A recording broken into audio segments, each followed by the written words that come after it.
और चलिए बढ़ते खबरों की ओर। बीजेपी विधायक रामेश्वर शर्मा ने हमीदिया कॉलेज में परीक्षा के दौरान नमाज पढ़ने को लेकर कहा है कि प्राचार्य ने जो शिकायत की है उस पर उच्च स्तरीय जांच होना चाहिए, अतिक्रमण पर कार्रवाई हो, क्योंकि परीक्षा में नमाज के दौरान डिस्टर्ब होता है। सुप्रीम कोर्ट के निर्देश के बाद कोलाहट एक्ट के तहत मौलवी को खुद को हटाना चाहिए। वहीं आईएएस नियाज खान के बयान पर कहा कि वो विद्वान है, देश दुनिया अध्ययन कर उन्होंने कहा होगा। साथ ही लव जिहाद से निपटने के लिए पुलिस की एडवाइजरी पर कहा है कि जिसके बाप को नहीं जानते उससे दोस्ती नहीं करें। लव जिहाद के लिए कलावा बांधा मंदिर गए, बाद में सूटकेस में मार कर डाला गया। जिस धर्म में भाई बहन का रिश्ता नहीं वहां नहीं जाएं। हर हिंदू को जागना होगा, बेटी की रक्षा करनी होगी।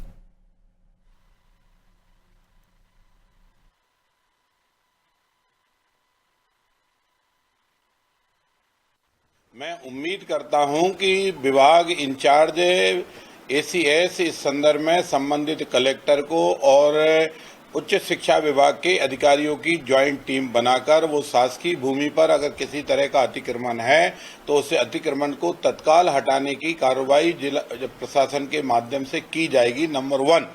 नंबर 2, बच्चों की परीक्षा के लिए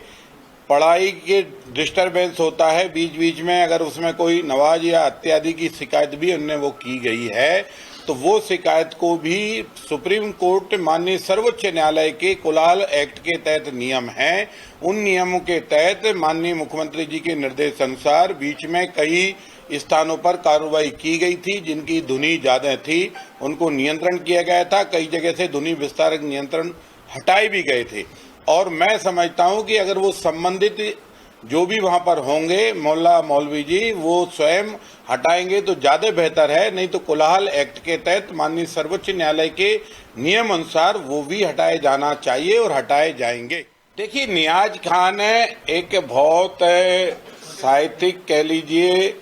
या बहुत विद्वान कह लीजिए या बहुत इतिहासकार कह लीजिए, और वो दुनिया के तमाम साहित्यों के अध्ययन करके घटनाक्रम करके भारतीय कल्चर का जो समावेश है और भारतीय कल्चर सभ्यता का जो पूर्ण परिवेश है और उसमें जो सबकी सुरक्षा है और सबका सम्मान है, उसी बात को शायद उन्होंने ध्यान में रखकर कहा होगा। और मैं नियाज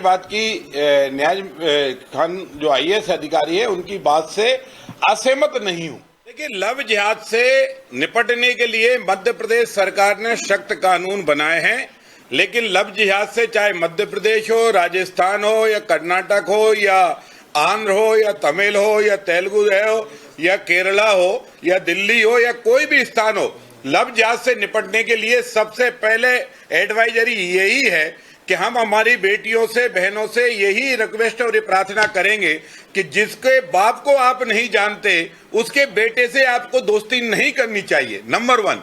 और फेसबुक ट्विटर पर हुई दोस्ती को पक्की दोस्ती नहीं मानना चाहिए, क्योंकि आपने एक नहीं सैकड़ों उदाहरण हिंदुस्तान के अंदर देख लिए हैं कि बहन बेटियों से लव करने के लिए लोगों ने नाम बदला, बहन बेटियों से लव करने के लिए लोगों ने माथे पर तिलक लगाया, बहन बेटियों से लव करने के लिए लोगों ने हाथों में रक्षा सूत्र बांधा, बहन बेटियों से लव करने के लिए आपके साथ वो मंदिर गए और बाद में आपके